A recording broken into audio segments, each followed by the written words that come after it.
quick from a coaching perspective, what's your biggest positive takeaway from an effort and a performance like that tonight? Yeah, I mean, it's two teams that have been on a bit of a roll kind of game. Little bit of everything. Great goaltending. I mean, the State's got some good goaltenders with Demko and Ottinger and Hellebuck, boy. But anyways, Denver was unreal. Their goalie was played great. It was kind of a back and forth type of game, but I think it was a structured game by both teams. I mean, there's a few mistakes by both teams, but in all, I thought it was a well-played, structured game by both teams. How about the structure that your team showed in the second period in particular? Felt like they didn't generate a whole lot, and obviously you get a couple of goals. Yeah, I mean, that's kind of been our identity, is kind of squeezing, trying not to give a lot. And when they did, obviously Denver was there. They're really good at tip pucks and shot passes. They're probably one of the best in the league at that. Thought we were pretty good at, but, when you play a team like that, high quality, you got to really buckle down. And we did. With a tight game like this, two great goalies, how big of a lift does it give your team when Demko makes a save like he did against Wyatt Johnston on that first power play? On their power play? Oh, yeah. He was, like I said, he was unreal. So was Huggy had about 4 chances, and Ottinger, I don't know how he saved them. Like, there were 2 so it's both goalies played great. That second period, was that as a sort of impressive a step up in terms of you guys have taken the pace, like taking over the things as you've seen? Yeah, I think the second period is something that we've really talked about all year. But when you play a quality team like that, and they do some stuff that's they have some stuff that they do. Pete DeBoer is a smart guy, so we were ready for a few things that they did. But in the second period, it kind of sets yourself up for the third for sure. You put Dakota Joshua. Yeah. The power play doesn't come up with a goal tonight, but it looked very dangerous, created a lot of open looks. You've kind of got a coaching by committee approach to it. How much of that is all those coaches having input? How much of it is the players coming up with ideas themselves? Yeah. Really, it's when Sergey's in town, me and Sergey, and I got the Twins handle the second unit. Yeah, it's a committee, but they got some good.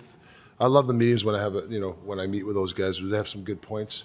I thought tonight we had some great looks. There's a lot of movement. I love movement, and I'm seeing that. We had some, like I said, Ottinger made some great saves. We missed the net on a few, but yeah, you don't always have to score in the power play. But when you have possession time, you can see our bench. It lifts your the next shift, right?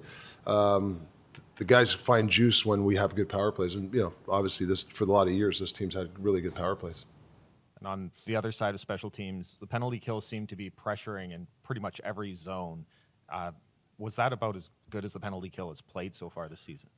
Yeah, I don't know what the stats are for the year, but I told you guys I like our penalty kill. We've had some unfortunate, there's 3 or 4 5-on-3s this year, some goals, but I think structurally, we've done a nice job. You can ask Demmer. Demmer's really liked what's in front of him, not giving that cross seam pass, backdoor stuff. We're letting him play half the net, and so the PK's been, I think if we continue this way, our stats will start to climb.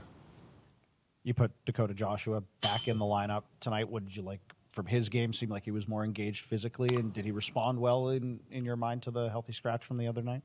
Yeah, I mean, I got to look at the tape. I thought he was pretty good. Yeah, I mean, listen, he's a big guy. We're playing a Dallas team that's, they play a playoff heavy style. We need guys like him to win battles and get to the net. What did you make of the hit by Cole on Duchesne? Do you like to see him jumping up and exerting himself that way? That was a momentum. The whole team, that was a big lift from our team. Kohler's, I've seen him do it before many times. Hell of a hit. And fights for the team. Yeah, it's a big thing for us right there. The whole bench was up after that, and we started to play even better. So those things help a team. Ian Cole, that is, talked about protecting the crease tonight. How did you think that group did against a Dallas team that, they crash that crease every time puck's going towards it? Yeah, I think they're one of the best at shot passes and tips, and they got a few. And it's impossible to defend them all the time. I thought our team did a really nice job, and Demmer had to make some big saves. But when you have a a high-end tip team like them, obviously Pavelski's one of the best in the business, but that's Pete DeBoer. He's really good at teaching that shot off, that strong side defense, shooting right off the pass, hitting sticks. And that was part of our game plan. You got to get under the sticks, and you can't just stand beside a guy. And that's something that we talked about all. That was our game plan today.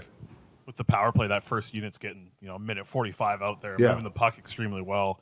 Are you seeing enough shots from her? You like the way they're moving the puck? What do you think about the power play? Yeah, no, I thought we had some good looks, some good shots. Missed the net. The odd time, as Sergey was talking about, we might need a little more traffic.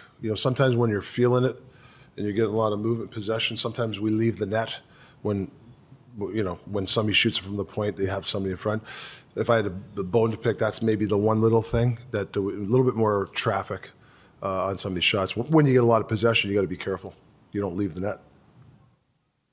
Compared to last year, it seems like your team has cut down a ton on rush chances against, especially the odd-man variety. Do you think most of that has to do with managing the puck better? I'm just curious why you think there's been such a drastic improvement there. Well, I don't know. I thought the last 30 games we're half decent. We cut. I know it was bad, but I thought we cut. We made the switch last year. I thought we got better, and it's just commitment. Guy not being selfish, not diving in.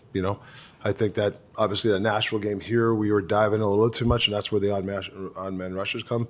The one thing I love about this group is if they make mistakes or it doesn't go their way or we don't like what happened, they get back on board the next day. Whether it's in practice or the game. That's the sign of a good team. It's when you put, efforts of, the odd man rush and turnovers 2-3 games in a row, that's when you get in trouble. And I haven't seen that this year. We've had some periods we all don't like, and the players will tell you, but we've got back on track.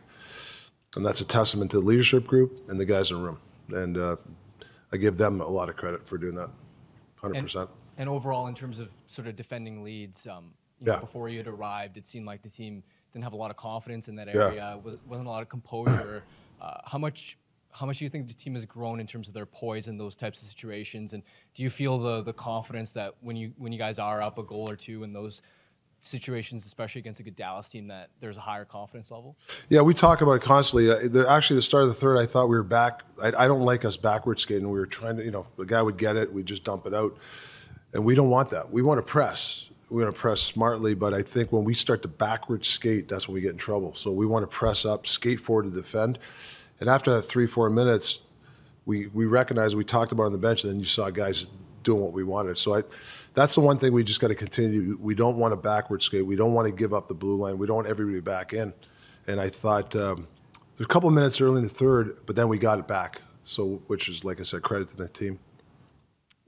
Talk before the San Jose game that might be a game that would be a trap game, something you guys would overlook. What can you say about your group by not only not overlooking that, but also not getting too happy with yourselves coming in and playing a tough Dallas team?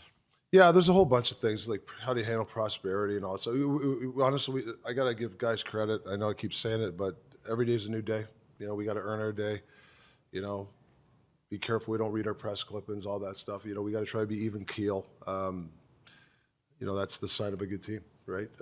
Whether it's, having a game like San Jose or, having a bad game and coming back, it's the same thing. And it's, we're an even keel team. And, a lot of hockey games left.